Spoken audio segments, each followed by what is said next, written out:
مرحبا بكم في هذه الليلة الهادئة مع ثقافة في المخدة. غمضوا عينيكم ونوروا عقلكم وارتاحوا. اليوم غادي نسافروا لواحد الذكرى قديمة، اللغز من طفولتنا كاملين، الفلالس الملونين اللي كانوا كيتباعوا قدام باب المدرسة. كنا نخرجوا من القسم ولقاو داك الكرتونة عامرة بألوان بحال قوس قزح، غوز، خضر وصفر. بياع درويش كيبيع الفلالس بدرهم ولا بجوج دراهم. كنا نرجعوا للدار والفرحة ما قادنا، نعسو ونحلموا بلي غادي نربيوهم ونكبروهم ونديروا شي فيرما كبيرة. ولكن يا حسرة، داك الفلوس الصغير ما كانش كيفوت يومين وكيموت. وهاد القصة عاشوها كاع المغاربة. والسؤال هو، علاش هاد الفلالس كانوا كيموتوا بالزربة؟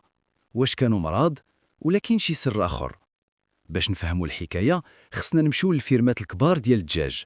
تما الدجاج مقسوم لجوج انواع، كاين الدجاج اللي كيتربى على ود اللحم وكاين اللي كيتربى غير على ود البيض. الدجاج ديال اللحم كيكبر بالزربه وما كيهمهمش واش ذكر ولا نتوى.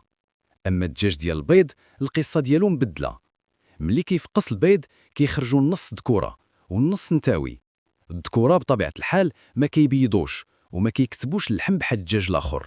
بالنسبه لموالين الفيرمات، هاد الذكور ما عندهم حتى شي نفع ومصاريفهم كتر من رباحهم وما يقدروش يضيعوا عليهم العلف.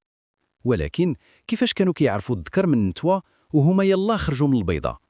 في الفيرمات الكبار كاينين خدامه حريفيه كيتسماو الفرازه. الخدمه ديالهم هي يشدوا الفلالس في ثواني ويشوفوا الريش ديال جناحو ولا الشكل ديالو باش يفرقوا بيناتهم. النتاوي كيمشيو لواحد الجهه باش يكبروا ويوليو دجاجات بياضات، والذكور كيتعزلوا بوحدهم في كراطن كبار باش يتخلصوا منهم. وهنا كتدخل التجاره. التجار كياخدوا هاد الذكور اللي ما عندهم حتى شي قيمه في السوق بثمن بخس وكيديروهم في بانيوات كبار وكيبداو يرشوا عليهم ديك الصباغه اللي كنشوفوها، حمراء خضراء وزرقاء.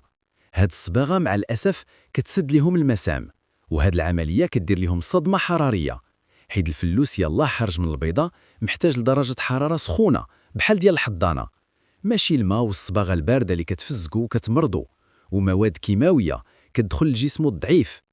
من بعد هاد العذاب كيديروهم في كراطن وكيخرجوا بهم للزنقه، كيبقاو في داك الزحام والشمس الحاره ولا البرد ديال الشتوى. كيبيعوهم قدام المدارس.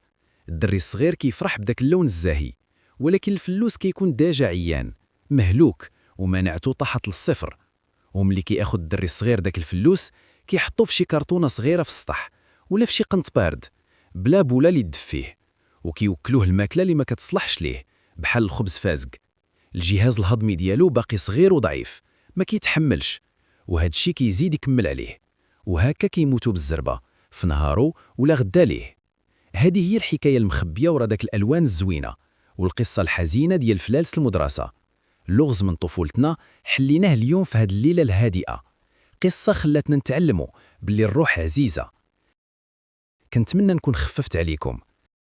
بقاو على خير واحلام سعيده ومريحه مع ثقافه في المخده.